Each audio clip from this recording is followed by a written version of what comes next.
this. As you say, China actually is going to have a cap and trade system coming into place next year. But maybe it's one thing for me to say this, and I see myself as an economic minister as much as an environment minister. But what's your pitch? Some people, just say, well, gosh, this is just another tax, bad tax. Why is there this discussion going on internationally about pricing carbon? Well, so it's not, obviously it's not our responsibility.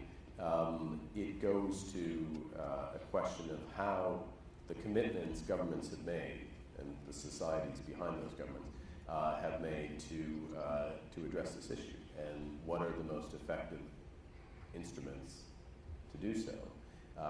Obviously, pricing carbon internalizes an externality.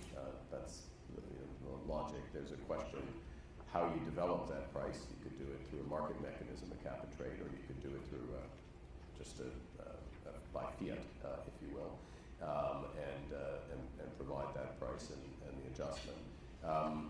It is the cleanest way for a market to judge carbon exposure, the tangible implications of carbon exposure.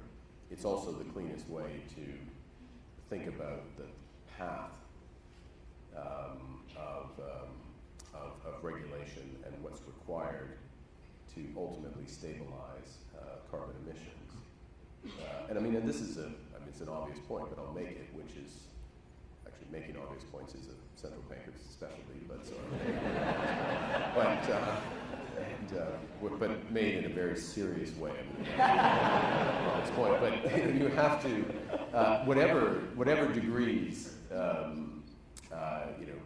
we end up at stabilizing.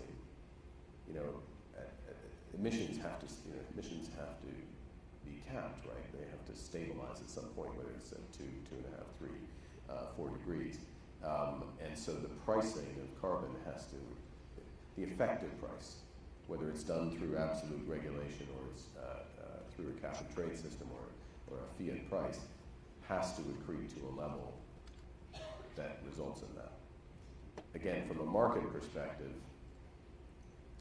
some would take a variety of regulation and other measures and map them into a synthetic price to determine the impact.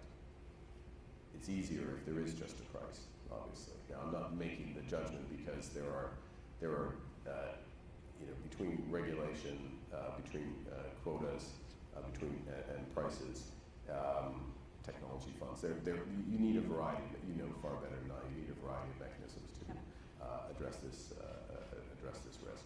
I'll leave it there. So let's talk about the opportunity. So we've hopefully scared you enough.